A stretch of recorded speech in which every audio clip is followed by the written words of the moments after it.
And in terms of, I mean, we've mentioned that some patients might go for therapy, some might have therapy and a combination of medication. How do you determine, or what is it that makes you decide or makes you feel that a particular patient must be admitted into an institution?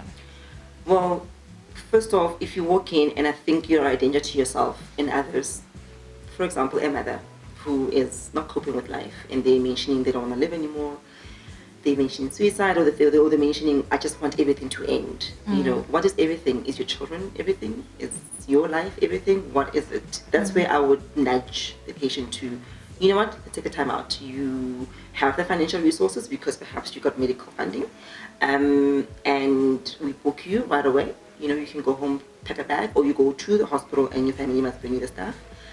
Because then I want you to remove that immediate self-harm, because when somebody is thinking like that, they don't necessarily want things to be that way. They just are not rational. Their judgment is impaired. They don't have insight into what they're going through because they have been blocking since the problem started. And when they realize there's a problem, they block because I can't be depressed. I need to be strong for everybody. I'm a single income earner in my house. I can't stop going to work. So it gets to a point where the insight and the judgment is not there, and I would then have to step in on their behalf to recommend, you know, strongly, not forcing them, obviously, because somebody must agree to be admitted for acute management, and that can be anything between a week. Normally it's 3 weeks, but I mean the psychiatrist will then decide if the person 7 to 10 days, 12 days, 2 weeks later, if they're fine to go, or you negotiate an early discharge so you can go back to normal functioning at home and at work, however, with continued intense therapy where you will see a therapist 2-3 times a week still. I mean, the advantage of being admitted is that you have your therapist there every single day. Right. And you are among people who are going through other things in life and but find themselves at the same junction as you. So you have group therapy. So coping mechanisms are there in that admission at a facility environment. Also, if you have not mentally reached the point where you're too depressed to see the light, but physically you're drained, you can't even get up, so you can't feed yourself. You know, you can't look after your baby, you can't look after your mom or whoever you live with that you are responsible for. Why would I send you home to go to bed to cry every night and not eat again? So then I would also suggest that you should be rather hospitalized, admitted under a psychiatrist, to have the therapy and the care from the people in the hospital. And some people just need to be removed from the working environment, you know, because if I send you home, they're going to send you emails, and, you know, you're going to feel guilty, you're going to go back. So, no, boss, stop. This person is in hospital for the next 3 weeks. You need to deal with yourself until they come out. I have heard of people sadly losing their jobs because they were not available because of sick leave, because the toxicity of the working environment. But that's against labor law. Somebody is entitled to go away to be treated for a medical condition, which depression is, if they need to, and then be able to come back and get their job. So if you need to be removed from the toxicity because you yourself are a danger unto yourself, I'm going to give you sick leave for a week, and you're going to go back after 2 days because you feel guilty. Then I'll suggest that you need to be admitted, in an environment where you can actually say, no, I can't come in. No, I can't reply the emails because I am in hospital. And they don't allow me here to bring my laptop. Because everybody takes their work home these days, you know. Yeah. So just off the back of that, a lot of people have a fear about speaking about struggling within the workplace, because there's that threat of it being used against you, you know, being told that you're now incapacitated, you can't handle your job or the workload or whatever the case may be, and it becomes a weapon that's used to work you out of the system. How do people navigate that space? It is difficult because it is between the employer and the employee. You know, I'm sitting outside that environment and I'm helping the employee as my patient. So I can give somebody advice, you know, to say, okay, approach your HR. Oh, HR is part of the problem.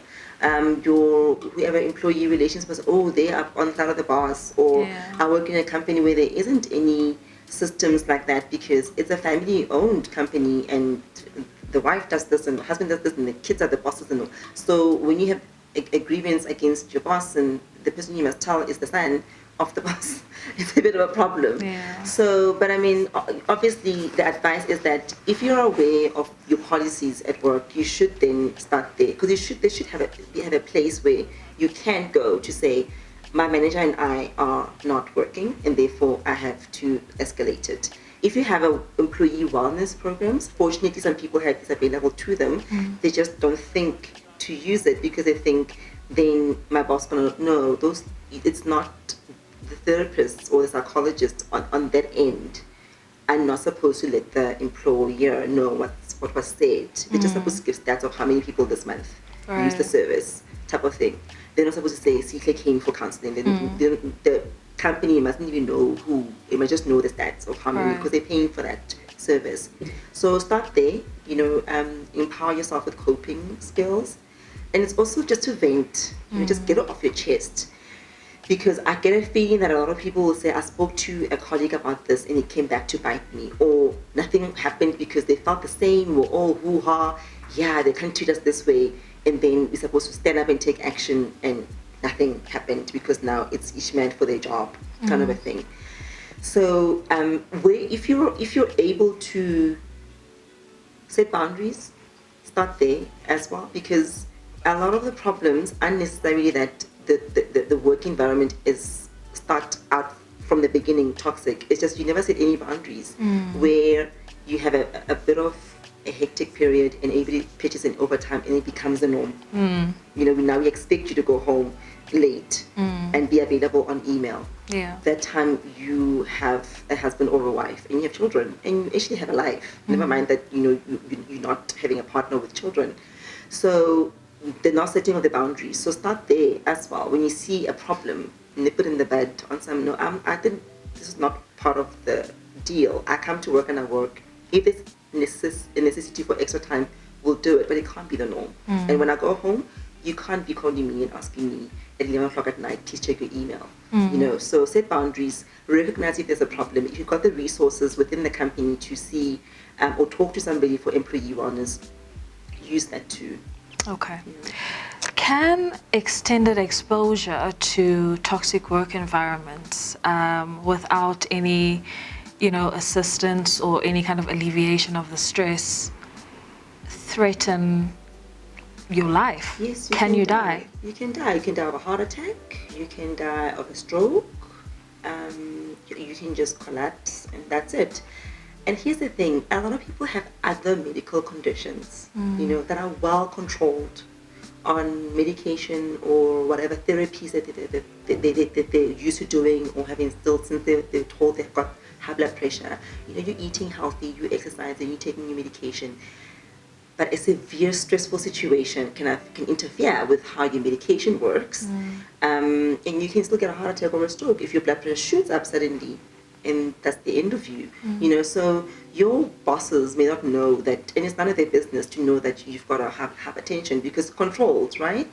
But now they're giving you excessive stress, and now you get a heart attack, or you have an undiagnosed medical condition. You have a heart condition you grew up with as a child, and it doesn't bother you until your heart is under stress, because you are so stressed with the toxicity and all the enzymes and the chemicals that are released with that, and then you can have a heart attack. You weren't expecting to have a heart attack. You think your heart condition is minor, it's nothing, but then you've had this slow, insidious, warm to boiling water situation where all of a sudden it's explosion.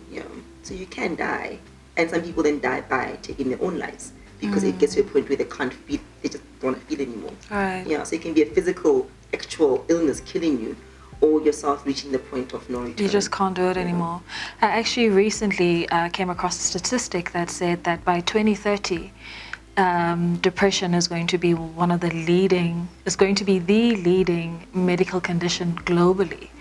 And when you think about how, at the moment, suicide is becoming one of the biggest ways in which people are actually ending their lives, it's actually quite a very scary statistic. It is very scary because apart from the working environment contributing to that, there's a lot of other social issues. So now you take the social issues and then you combine that with what's happening at work, and somebody who's not coping socially and at work, it's just a recipe for disaster. Okay.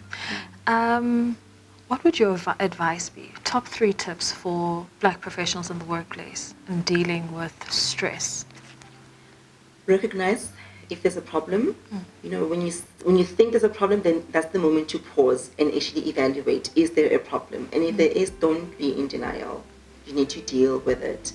You need to pause and take time out for yourself. It's important to have self-care time. It can't always be about being available to work this, work that. That's not normal. Please don't think that you're doing anybody a favor by always being available, pushing yourself to the point where it's no longer sustainable, but you feel like now you need to keep going because you've done that. So you need to admit to yourself, if you have failed yourself by not setting boundaries, admit it so you can fix it. It's never too late to take your own life back.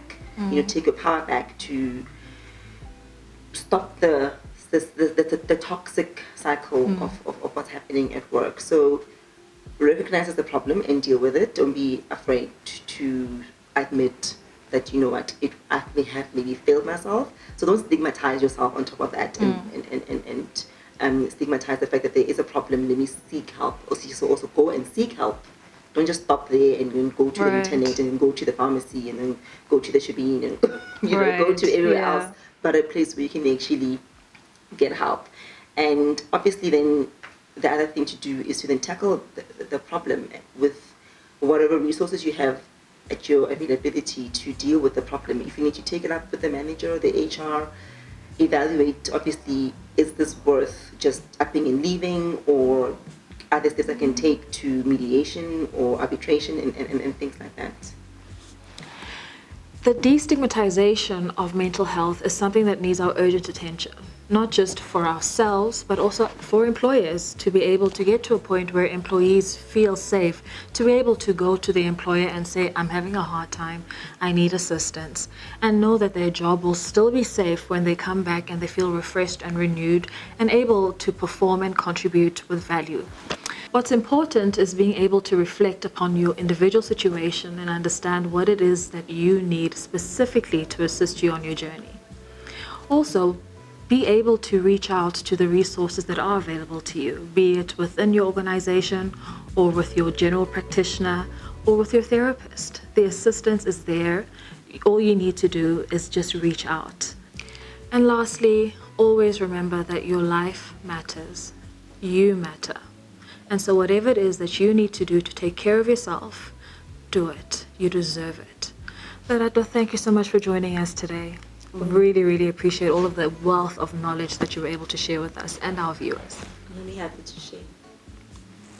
Thank you so much for joining us on today's episode of The Epilogue with Sihle Polani. I look forward to seeing you next time.